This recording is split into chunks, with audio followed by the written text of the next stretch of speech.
Buenos días, mis queridas hermanas, mis queridos hermanos de la Primera Iglesia Bautista de San Antonio de los Altos. Hoy es domingo 10 de abril, primer día de la Semana Santa, domingo de Ramos, día en que de la entrada triunfal de nuestro Señor Jesucristo a Jerusalén, cuando ya venía a sufrir el martirio en esta ciudad. Bueno, hemos venido estudiando en el libro de Mateo un tema que se titula Valores del Reino para los discípulos. Y nos toca en esta mañana exponer el tema Jesús y su respuesta al ayuno, contenida en el capítulo 9 de Mateo, versículos 14 al 17. Antes de entrar en materia, vamos a hacer una pequeña oración. Bendito y alabado Padre Celestial, Jehová nuestro Dios. En esta hora, Padre, entrego esta actividad en tus santas manos, implorándote, Padre, que seas tú quien tome el control y seas tú quien dirija. De manera que yo no sea sino un instrumento a través de quien tú te puedas manifestar poderosamente y seas tú, mi Dios bendito, quien nos hable, quien nos enseñe, quien nos exhorte, quien nos edifique. Por Cristo Jesús nuestro Señor. Amén. La clase de la semana pasada trató sobre el llamamiento que hizo el Señor Jesucristo a Mateo. Mateo era, como estudiamos la semana pasada, un publicano, un recaudador de impuestos, uno de los hombres más odiados por el pueblo judío, porque este era un judío que cobraba los impuestos al pueblo judío para entregarlos a las autoridades romanas que tenían sometido al pueblo de Israel y esclavizado en esa época. Por supuesto, los publicanos aprovechaban esta posición para sacar provecho para ellos, y muchos hacían mucho dinero para ellos. Por eso eran tan odiados. Entonces, cuando están en esta situación, según lo que vimos la semana pasada,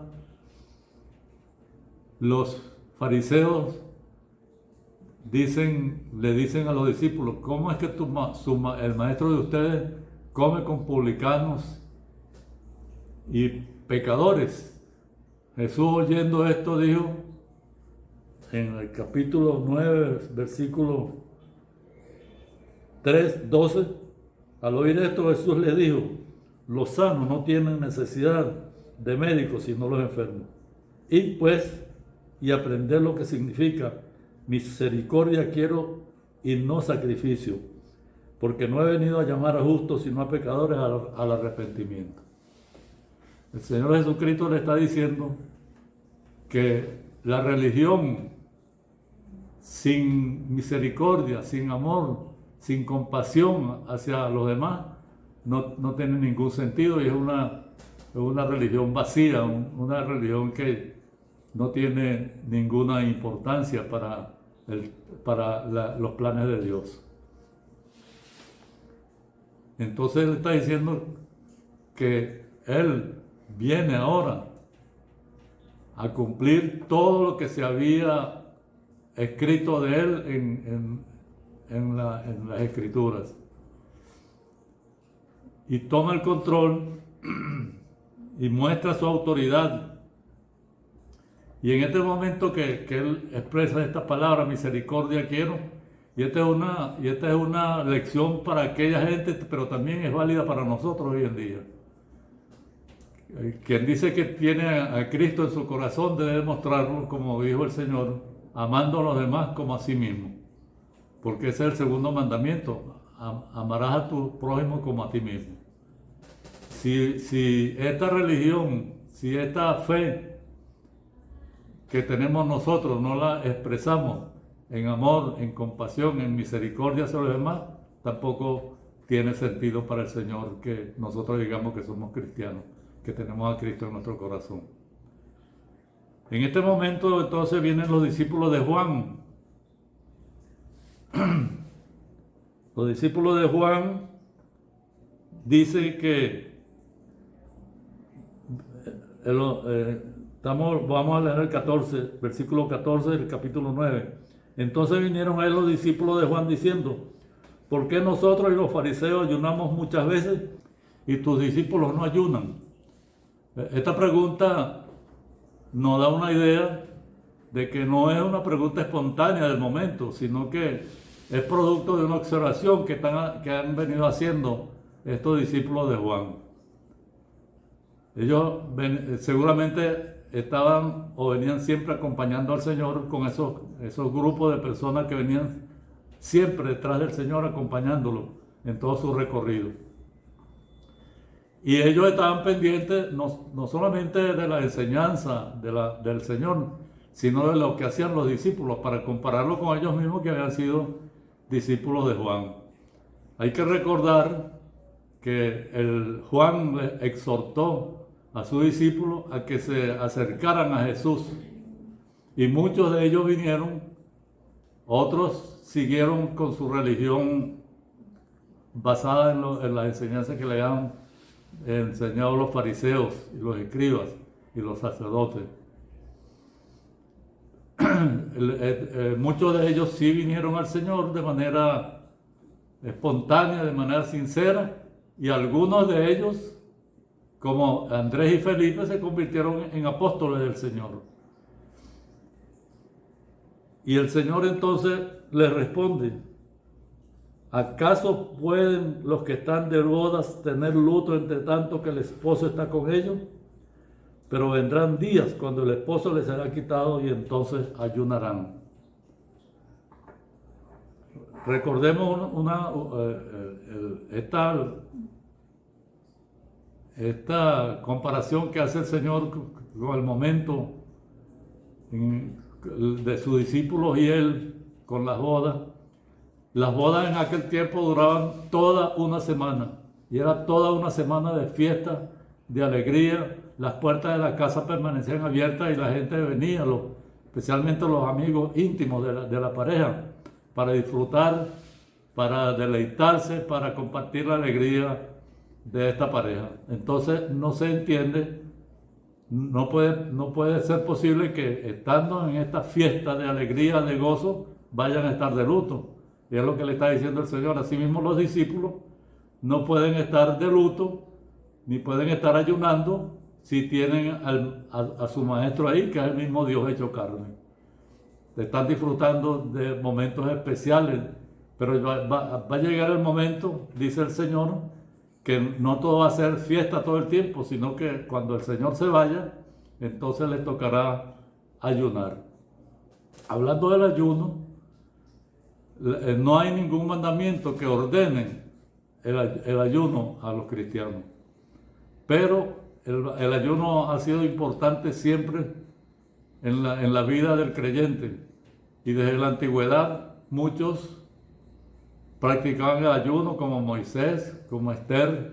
El mismo Señor, antes de empezar su ministerio, o cuando iba a empezar su ministerio, ayunó 40 días y 40 noches. Él no está en contra del ayuno, ni está enseñando en contra del ayuno, sino está en contra de la manera en que los fariseos y en que los sacerdotes y los escribas enseñaban acerca del ayuno. De eso es un ritualismo sin sentido. Y el ayuno, hablando del ayuno ya muy rápidamente, es una situación especial en que cae el cristiano, y si lo va a practicar, debe ir acompañado de dos componentes más, que son el ayuno, la meditación de la palabra y la oración. De esta manera, ayunando, meditando la palabra y orando, entonces puede tener el efecto deseado.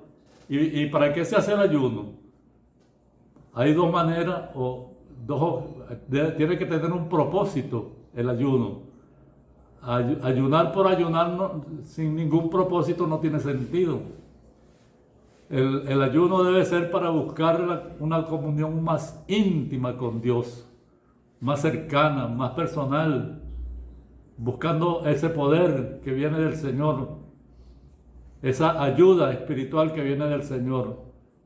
Ese es uno de los objetivos, pero también puede ser un objetivo que tenga otra particularidad. Puede ser por un proyecto de la iglesia, por un proyecto familiar, por un proyecto personal. Entonces siempre este ayuno debe ser, como decíamos,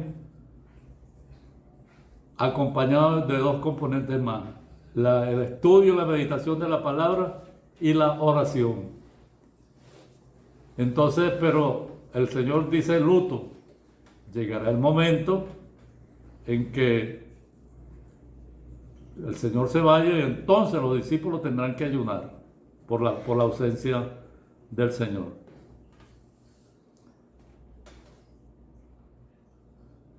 Hay que recordar entonces que en las bodas de aquella época duraban la fiesta toda una semana completa para disfrute, alegría y gozo de la pareja y de sus amigos más íntimos.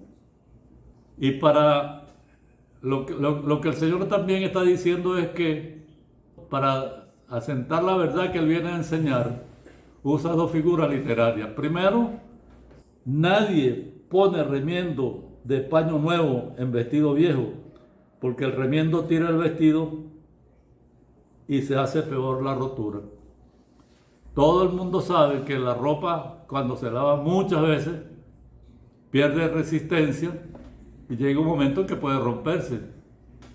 Y la gente en aquella época y ahora también puede mejorar esa prenda de vestir poniéndole remiendo.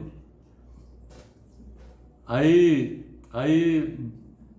tejidos antes y todavía que cuando esos tejidos nuevos se mojan, se encogen.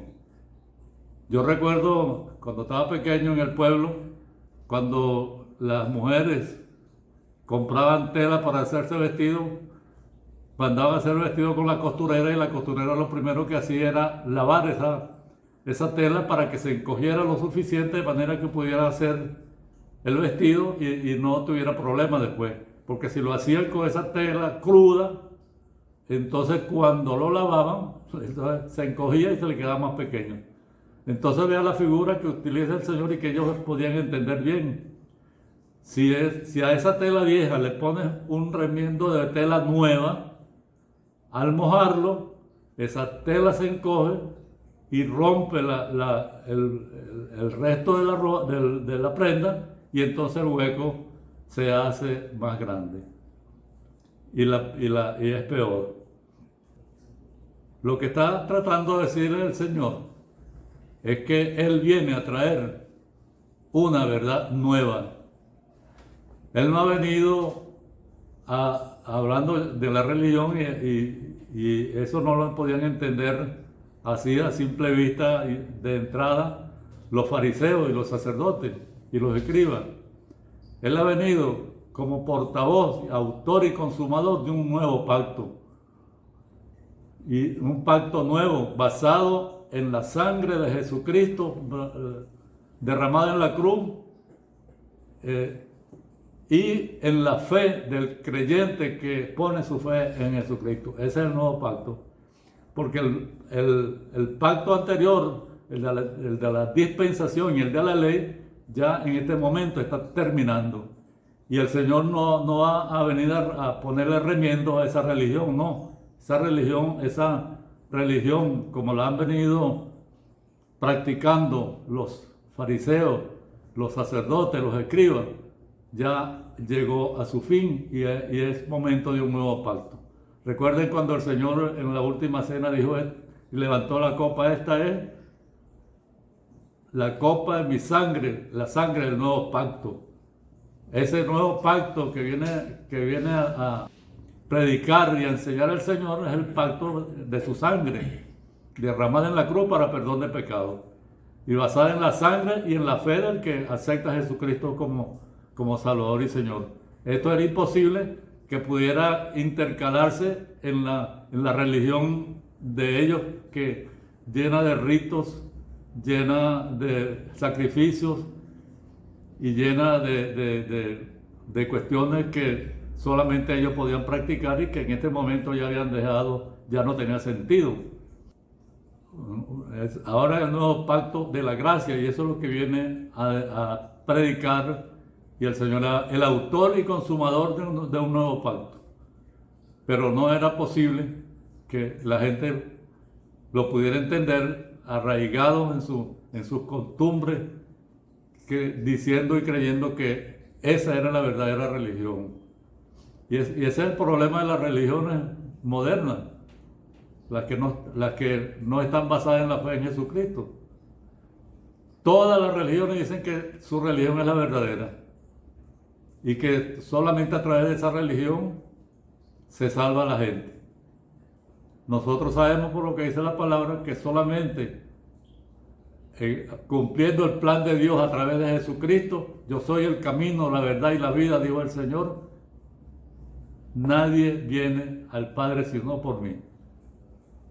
Ese es el nuevo pacto y basado en la fe del que pone su fe en Jesucristo. También dijo el Señor, ni echan vino nuevo en odres viejos.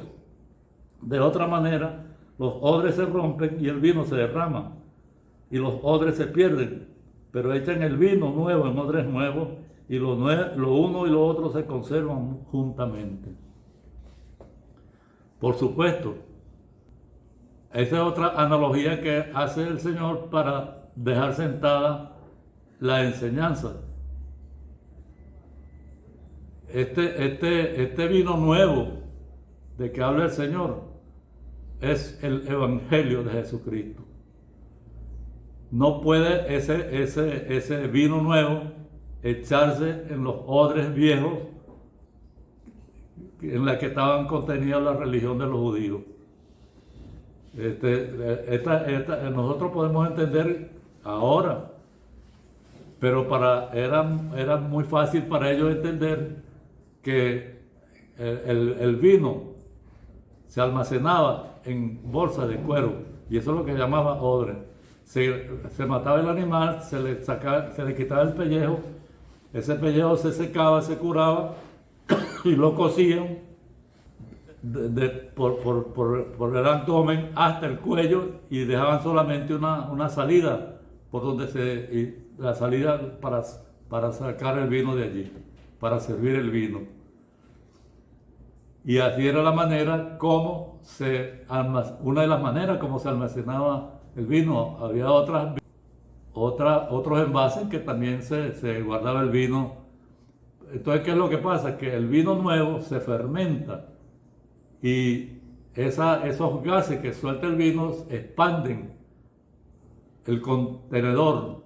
En este caso, si la bolsa de cuero, el odre, era viejo, al expandirse el vino por los gases que soltaban, entonces se rompía el odre, se rompía ese cuero viejo y se perdían los odres y se perdía también el vino. Entonces el Señor le está diciendo, se echen el vino nuevo, se echen odres nuevos para que se conserven mutuamente. Está hablando del nuevo pacto, está hablando, no podía el Evangelio de Jesucristo intercalarse en esa religión de ellos, basada en otras cosas que eran rituales y sacrificios y otras cosas. Tenía que ser personas nuevas.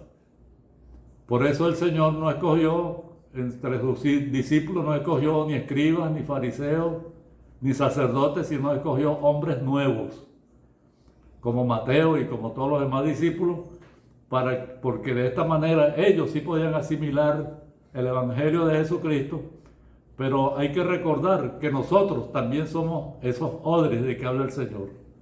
Nosotros hemos recibido el Evangelio como un vino nuevo, y dentro de nosotros debe ese vino madurarse, pero no debemos dejarlo ahí, no debemos mantenerlo guardado. Ese vino, una vez madurado, se sirve Y a eso es lo que nos está mandando el Señor. Ir y predicar el Evangelio. Ese vino nuevo, ese Evangelio nuevo que recibimos, que lo hemos asimilado, debe ser entonces predicado. Ir y predicar el Evangelio a toda criatura. Esa es ahora nuestra responsabilidad. Debemos entender entonces que el Señor no sacó estas figuras por sacarlas, estas figuras literarias, sino para dejar sentadas lecciones que se podían entender fácilmente por aquellos tiempos, y ahora nosotros lo podemos entender a través de las enseñanzas de los maestros, la enseñanza de la misma palabra, que no podía el Evangelio de Jesucristo intercalarse en esa religión cuyo pacto de la dispensación estaba muriendo en ese momento con la venida de nuestro Señor Jesucristo. Ahora nosotros vivimos bajo el pacto de la gracia, traído, ejecutado, autor y consumador de ese pacto, autor y consumador de la fe, nuestro Señor Jesucristo.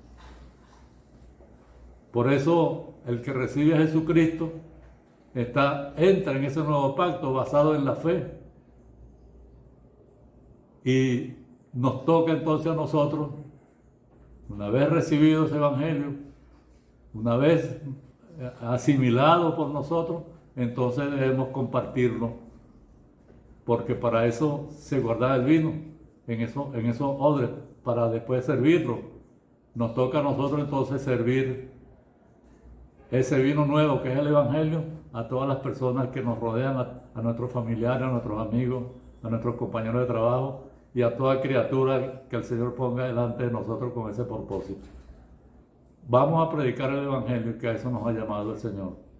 Que el Señor les bendiga, mis hermanas, que el Señor les bendiga, mis hermanos.